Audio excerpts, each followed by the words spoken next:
Billionaires give dire warning to the average investor. And if you have a 401k, an IRA, or your portfolio is set up in one of these 60-40 bond equities, you really need to pay attention to this video because you could be on the brink of disaster. But don't get too worried. Don't pour yourself too many stiff drinks yet, because I'm going to try to give you a solution at the end of this video.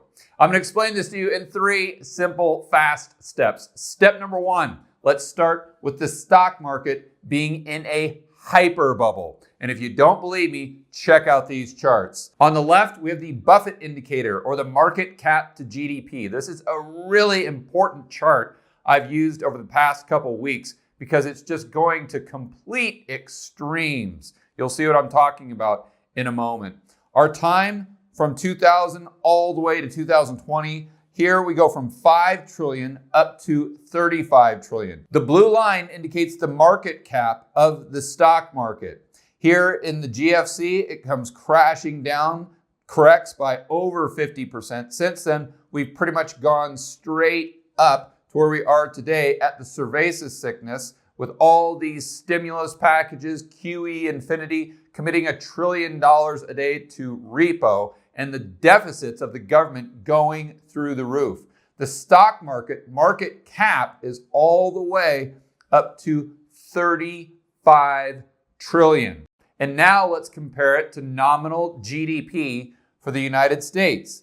This is the green line. Starts off pretty consistent. They go up in tandem. Right here is the first time when it just slightly dips down. I want you to notice when GDP dipped down slightly during the GFC, the stock market went down by 50%, 50.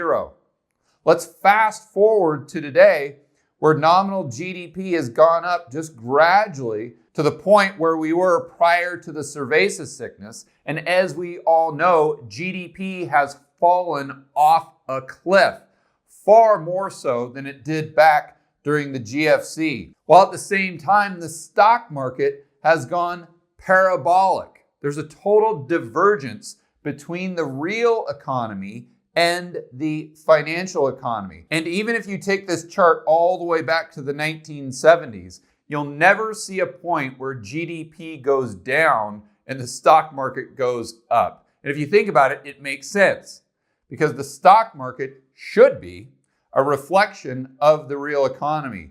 But now it's not even close. So let's think this through.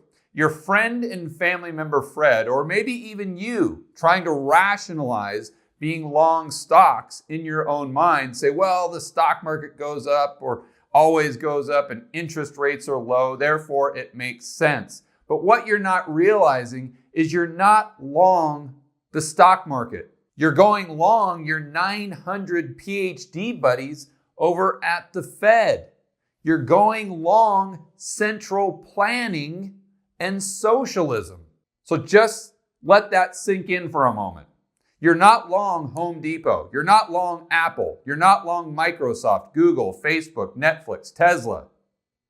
The only thing you're long, the only thing you're betting on is your friends at the Federal Reserve. And the rebuttal is, well, the Fed put has always worked in the past, so why won't it work in the future? Well, let's take a look at a chart of the stock market in Japan going back to 1990. They've done QE, they've bought stocks, they've bought ETFs, they've bought bonds. They own almost 60% of the JGBs. And look at what happened to their stock market.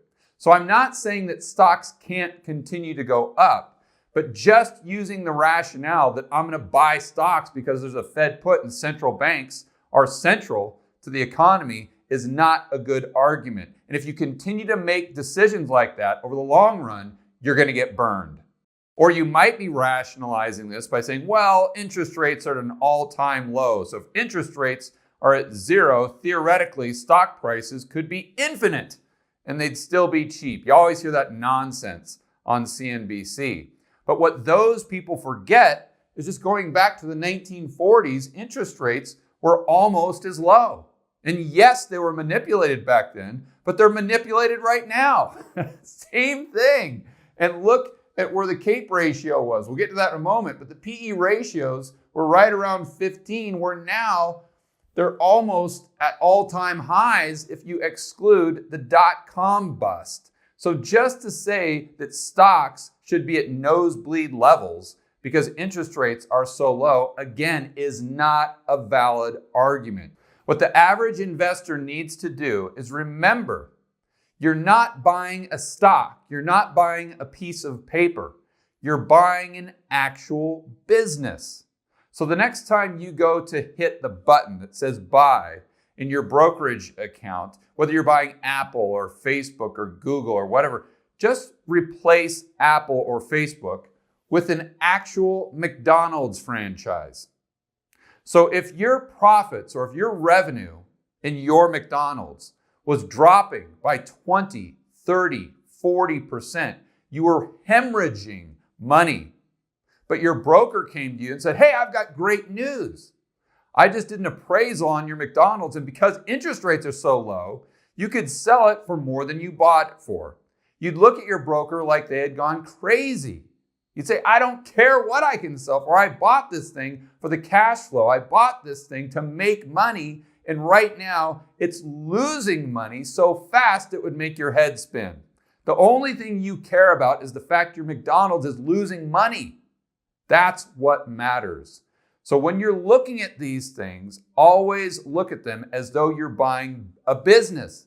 You're buying something that is supposed to make profit and make you money regardless of what the bid is for that little piece of paper in something called the stock market. But it's not just me saying this. Editor, let's go to a clip from one of my favorites, Stan Druckenmiller, where he's calling the current stock market a raging mania.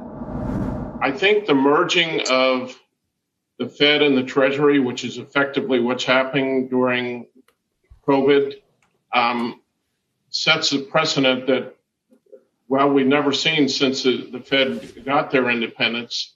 And it's obviously creating a massive, massive raging mania in financial assets. And as you just pointed out, Joe, it has not spilled over to Main Street. I would just say that I hear a lot of people on the air applauding Jay Powell, saying he saved the world. All you guys cheering him on to remember the maestro in 2005 and how that worked out. And right now we're in an absolute raging mania. We've got commentators on your network encouraging companies to do stock splits. Companies then go up 50%, 30, 40%, big market cap companies on stock splits. As Andrew pointed out early in your show today, that creates no value, but the stocks go up. Look, Joe, I have no clue where the market's going to go in the near term. I don't know whether it's going to go up 10%. I don't know whether it's going to go down 10%. But I just want to remind people that there is no valuation support because we dropped 10%. That hasn't mattered because we're so far outside of the valuation realm with the Fed doing what they're doing. That doesn't matter. But I would say that the next 3 to 5 years is going to be very, very challenging. Now let's move right over to another one of my favorite charts, the Shiller PE ratio or the CAPE ratio. This is the price to earnings ratio of stocks.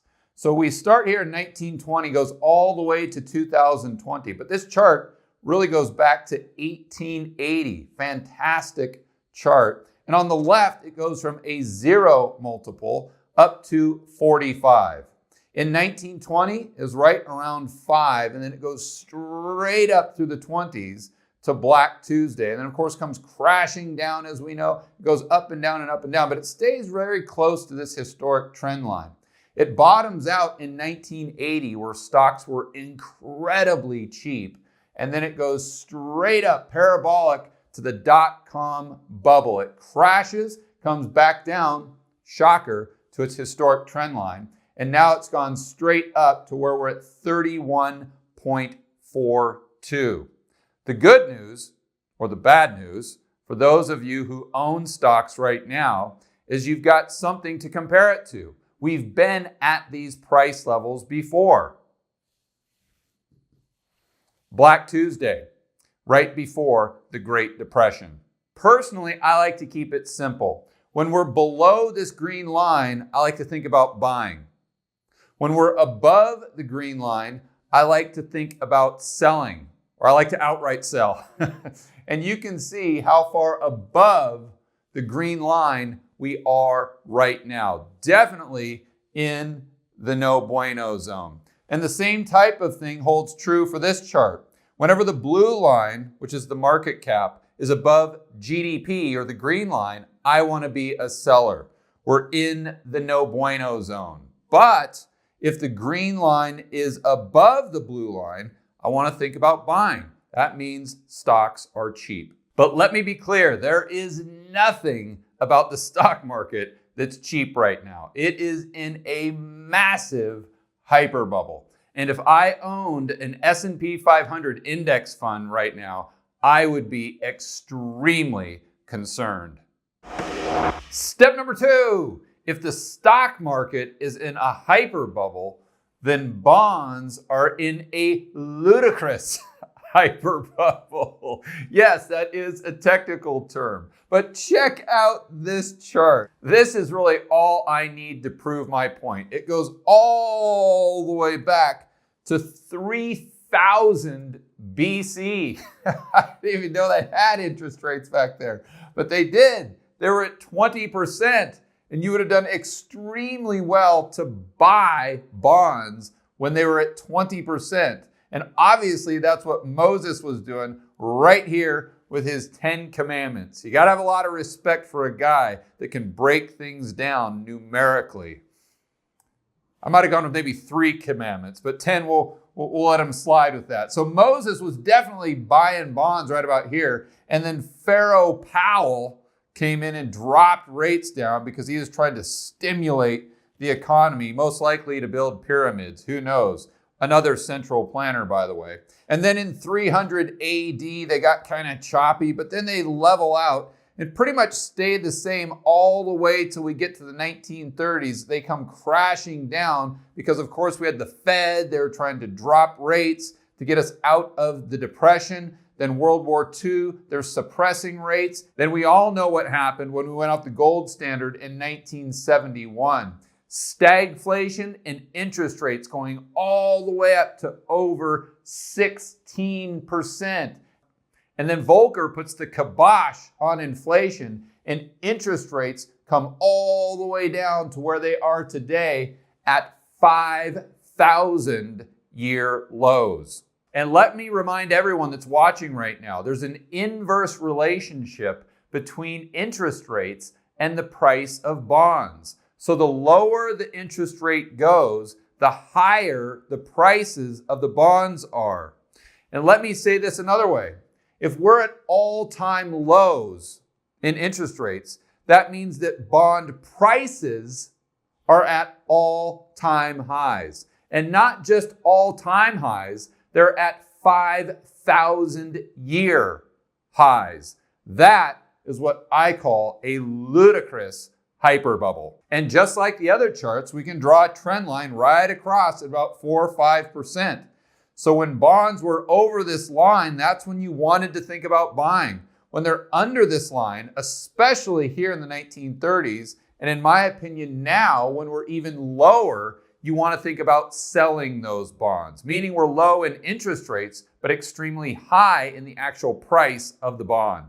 And I know a lot of you go back and forth listening to my good buddies on FinTwit like Steve, the Bond King, Brent Johnson, Luke Groman, Lynn Alden. They have different views on this. In fact, Brent and Steve might think it's a good time to actually buy bonds, but you have to realize when you're watching my videos, I'm answering a completely different question. I'm not here to say that bond prices won't continue to go up. Just like housing prices continue to go up from 2004 to 2006, or stock prices continue to go up from 1998 to 2000. You see, we're answering a different question. I'm not here to say the prices are going up or down. The only thing I am saying is that prices are at all-time highs. Therefore, in my opinion, we're in a bubble. And all those people on FinTwit are far smarter than I will ever be. So I'll let them, the pros, debate on where prices are going. For me, in my formula, just keeping it simple, stupid, if they're under this green line, I'm going to be a seller. And right now, they're as far under that green line as we have been in the last 5,000 years.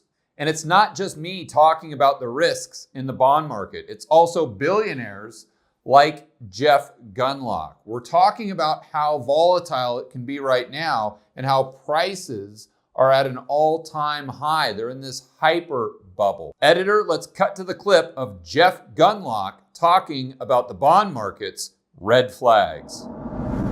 Junk bond markets, interest rate markets were experiencing really persistent and elevated volatility, and they just kept throwing things at it to make the volatility stop. And of course, when investors use the word volatility, what they really mean is down, prices going down a lot. And the Fed came in because there was a total seize up in really the credit market system around the world, but of course, relative to the Fed in the United States.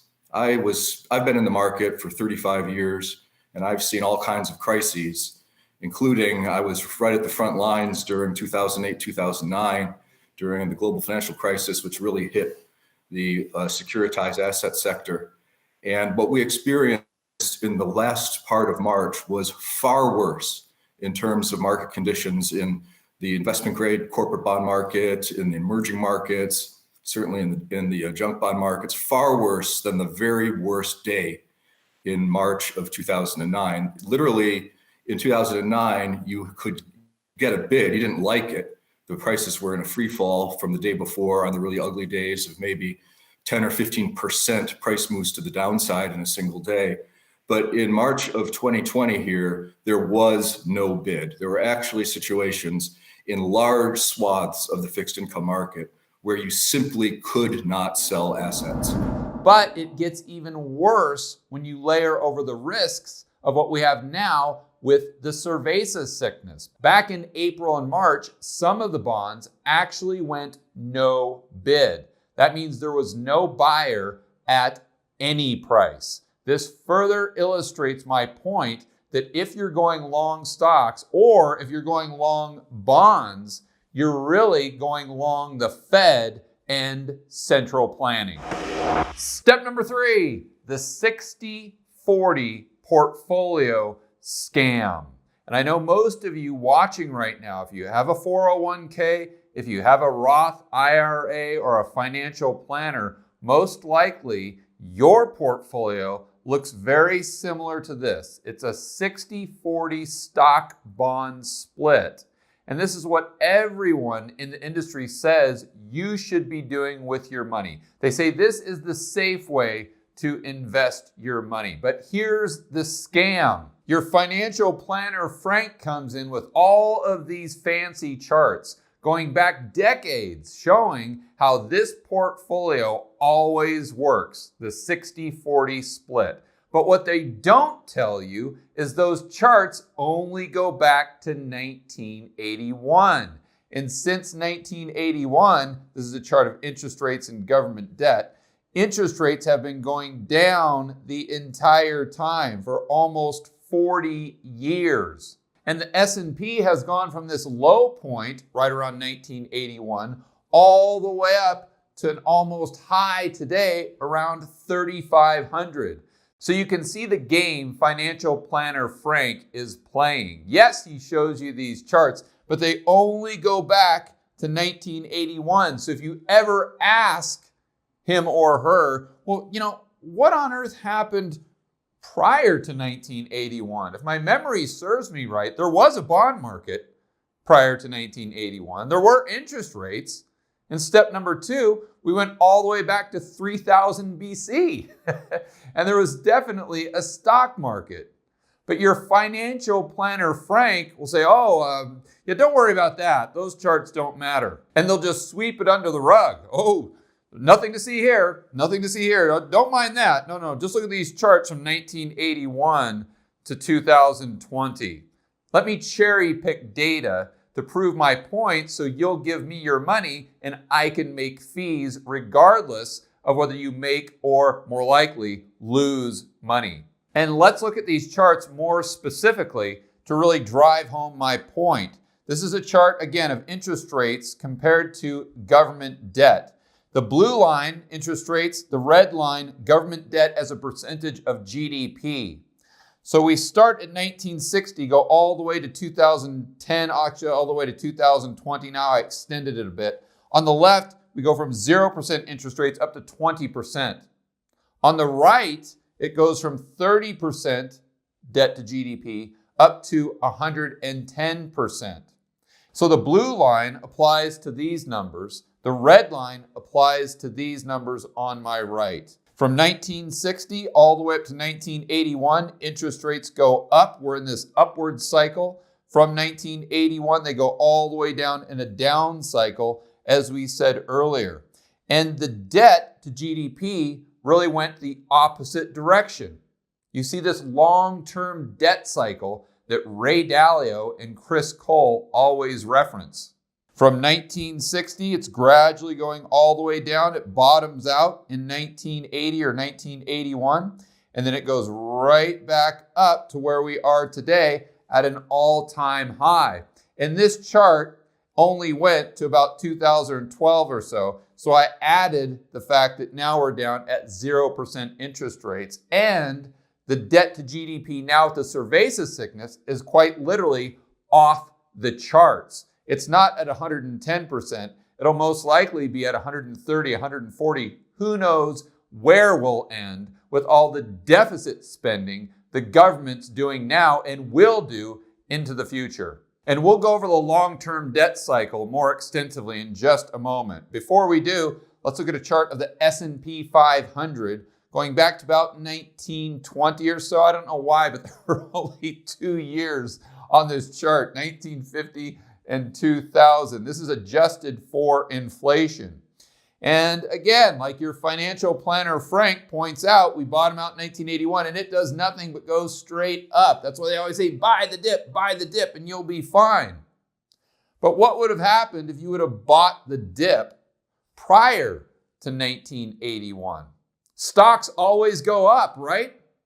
Wrong. From the mid-1920s all the way to the beginning of the 1980s, that's almost 60 years. Stocks adjusted for inflation were flat. They didn't go up at all. So the question then becomes, what if you would have had this magical 60-40 portfolio that all of these salespeople are trying to tell you is the best thing since sliced bread? What if you would have had that portfolio set up prior to this line in the sand? To explore that further, let's go right to Chris Cole's paper, The Allegory of the Hawk and Serpent. The classic 60-40 equity fixed income, risk parity, and passively managed portfolios suffer from recency bias and are highly reliant on assumptions derived from a once-in-a-century bull market in stocks and bonds. While such portfolios perform during secular booms, they have an Achilles heel. Namely, they struggle in periods where interest rates are at the zero bound. And quick FYI, right now in 2020, we're at the zero lower bound. They also struggle when inflation is rapidly rising, such as the United States in the 1970s. During these periods, the fixed income leg offers little in the way of capital appreciation, or worse yet, becomes correlated to risk assets, meaning it becomes correlated to equities and stocks. In these regimes, a traditional portfolio faces weak performance or significant losses. What Chris is talking about are these long-term debt cycles, like the one we saw here, where interest rates are going up and debt is going down due to inflation. Or the opposite of that is when interest rates are going down and the debt is not only going up, but it's going through the roof and off the charts. Since it's cyclical, at some point in time, it's got to reverse and go the other direction.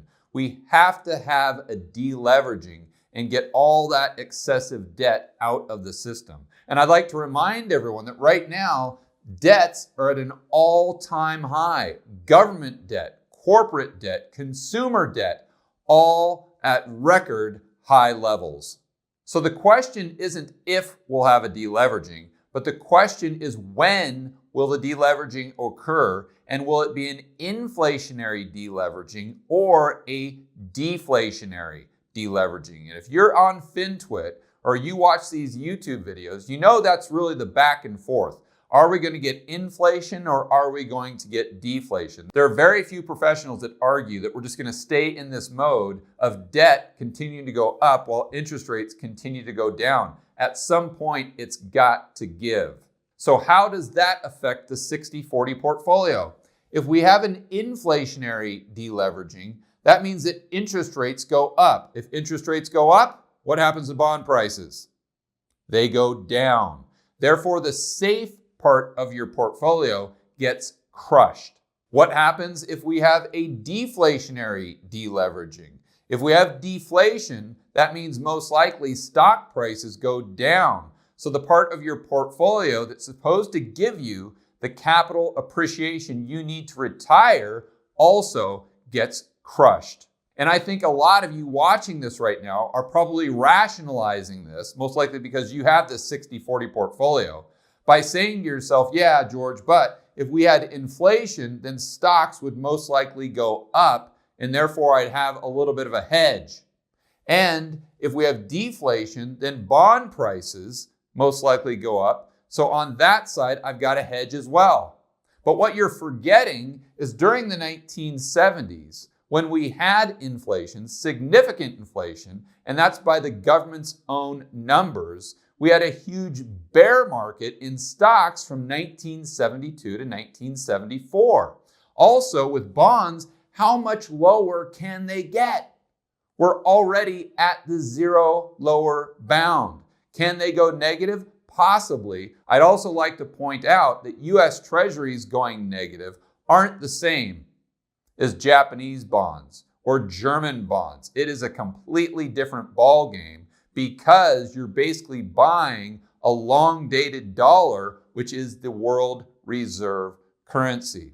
You'll notice when they ask Jerome Powell about negative interest rates, he always says, no, we don't want to go there. We don't want anything to do with negative interest rates. He's adamant about that. And the reason is because he most likely understands that if our benchmark treasury, such as the 10-year, goes into negative territory, that could potentially collapse the entire global financial system. And for further evidence that this 60-40 portfolio is getting more and more risky, let's go right to the internet. Ray Dalio actually uses a version of this 60-40 portfolio called risk parity. And it was made famous by Dalio, but he has suffered significant losses since the cerveza sickness started.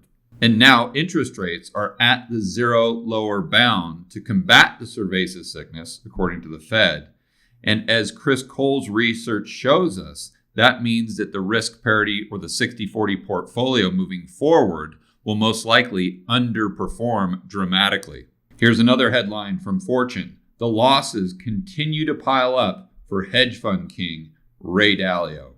His flagship fund was down 18.6% for the year, the hedge fund's worst performance in a decade.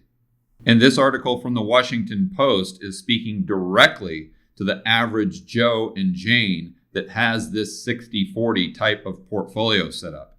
If Ray Dalio isn't making money now, neither will you.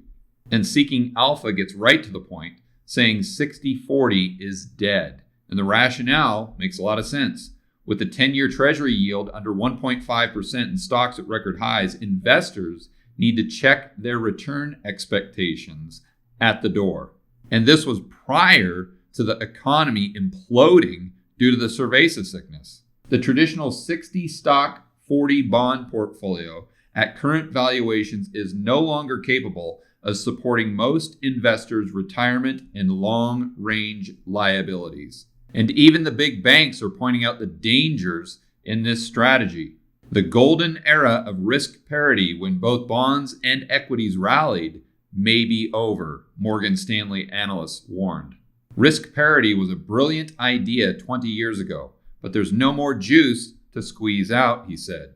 It's in a dangerous position now, and I couldn't agree more. So what can you do to protect yourself? How can you avoid all these pitfalls that we're talking about with this 60-40 risk parity portfolio? Well, what I'm doing is trying to buy things when they're cheap and sell them when they're expensive. What's cheap right now? Commodities. If you look at a chart of commodities compared to stocks, commodities are at an all-time low going all the way back to 1900. That's what I call cheap. And for my own portfolio, I like to set it up with a 10-80-10 split. So 10% for insurance, for me that's physical gold, 80% for investments, and I define that as things that pay me to own them. 10% for speculative assets, which don't necessarily pay me, but have tremendous asymmetry, a lot of upside and very little downside. But I think the very best thing that you can do is check out the online community I created called Rebel Capitalist Pro. Obviously, I'm a little biased, but what I did when I set this up is I just wanted a product that I would want to use myself. So I thought, okay, well, how do I learn? Well, first, I want to get research from the best in the business. That's why I went right to Lynn Alden and Chris McIntosh. So this online membership site has their research included in it. And then I said to myself, okay, well, I'd like to read their research, but I'd also like to ask them questions directly. So what I did is I included live stream Q&As for members only, where you can ask your questions to Lynn, Chris, or myself. I'm also a firm believer that you are the sum total of the 5 people you spend most of your time with. That's the power of this online community. Yes, it's great that you can ask the pros these questions. You can ask me questions directly on the live stream Q&As. Yes, it's amazing that you have this research at your disposal. But what I think is even more powerful is that you're surrounded by these like-minded individuals that you can share with, that you can learn with, and all of us together can take our investing to the next level. We can increase our financial freedom and our personal freedom. And right now, we've got a special offer where you can try out Rebel Capitalist Pro for $1. It's a great deal. I know I'm biased, of course, because this is the product that I wanted for myself, but give it a try. I really think you're going to love it. We'll put a link in the description below, and I'll see you in Rebel Capitalist Pro.